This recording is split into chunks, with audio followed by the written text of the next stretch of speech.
कि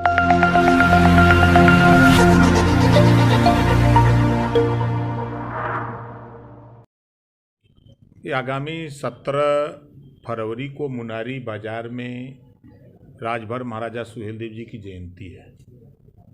एक तो उसकी तैयारी को लेकर के, दूसरा आज पूरे देश की जो हालात है कृषि बिल को लेकर के, सरकार कह रही कि हम वापस नहीं करेंगे, किसान वापस कराने के लिए तैयारी में है।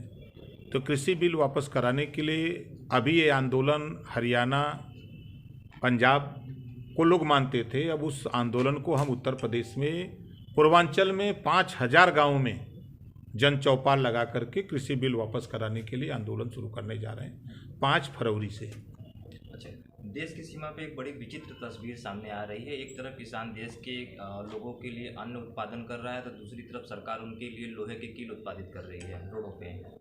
देखिए, ये सरकार शुद्ध रूप से आरएसएस की सरकार है।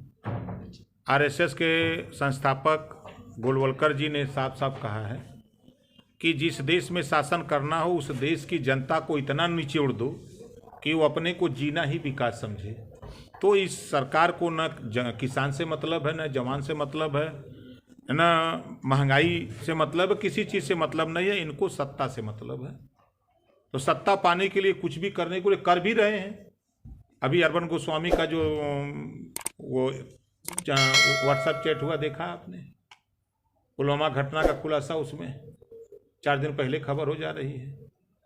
उसी तरह अभी पाकिस्तान का वो बॉर्डर पर पकड़ा गया था जो एक नाम हमको याद नहीं आ रहा है, कोई सज्जन पकड़े गए, जेल गए और यही लोग सारा उसकी जमानत करा दिए। सुरेंद्र सिंह।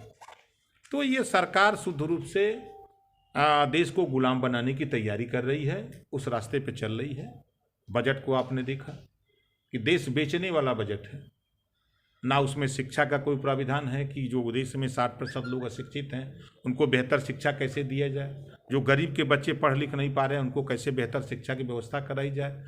देश में बेरोजगारी बढ़ रही है, ये बेरोजगारी कम कैसे किया जाए। महंगाई बढ़ रही है, महंगाई कैसे कम किया जाए, इस पर इनको चिंता नहीं है। मंत्री जी, आपने शिक्षा की बात की, तो अब शिक्षा के लिए दूरस्थ आदिवासी इलाकों में, पहाड़ी इलाकों में एकलव्य स्कूल, सैनिक स्कूल खोलने की बात हो रही है। स्पेशली वो जो बॉर्डर इलाके पे सैनिक स्कूल खोलने की भी बात हो रही है।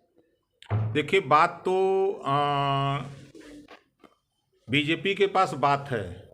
बीजेपी की जो सरकार है इसके पास बात है, काम नहीं है। 100 स्मार्ट सिटी की बात किए थे, कहाँ बनी स्मार्ट सिटी? इसी बनारस को कोटो बना रहे थे बन गया। ये कहते कुछ है और करते कुछ है। कहीं पे निगाह है, कहीं पे इशारा इनका है। ये कुछ नहीं करेंगे, सिर्फ गुमराह करते हैं कि लोगों का ध्यान महंगाई पर न आवे, लोगों का जो प्रदेश में देश में जुल्म जातीय अन्याय अत्याचार हो रहा है इस पे लोगों का ध्यान न हो। इससे भटकाने के लिए एक एक शगुफा छोड़ देते हैं। जब आप आदिवासी के यहाँ तो जा रहे हो, अब बहुत अच्छी बात है, होना चाहिए, लेकिन करो तो सही। आज ध्यान आ रहा है, 6 साल जब जब चुनाव आता है तो शगुफा छोड़ते हैं। उदाहरण मैं आपको बता दूं, पिछले 12 उपचुनाव आया विधानसभा का, तो यूपी के दहिनवार, झूठ बोलने के दहिनवार योगी जी, इन्होंने कहा कि हम 17 जातियों को अनुसूचित जाति में शामिल करने की घोषणा कर दिया टीवी पर आकर के। इन्हीं की पार्टी का केंद्र का मंत्री थावरचंद गहलोत वो कहता है कि ये मुख्यमंत्री के अधिकार क्षेत्र का नहीं है, प्रदेश सरकार का बस का नहीं, ये केंद्र सरकार का है। जब इनको खुदा नहीं पता है कि 80 में कौन शामिल कर सकता है, ये प्रस्ताव दे सकते हैं, शामिल करना केंद्र का है। तो ये दोनों झूठ बोलने वाले लोग माहिर लोग हैं, दिल्ली या लखनऊ बैठे हुए लोग। पंचायत चुनाव को लेकर क्या है, क्योंकि सन्निकट है पंचायत चुनाव, वैसे में पार्टी, आपकी पार्टी का जो संगठन है किस स्तर पे काम कर रहा है, और क्या आप लोग की क्या आगामी समय में क्या योजना होगी पंचायत चुनाव को लेकर? भागीदारी संकल्प मोर्चा पंचायत चुनाव हम लोग मिल के लड़ेंगे। जो हम लोगों ने भागीदारी संकल्प मोर्चा बनाया, इसमें 9 दल हैं।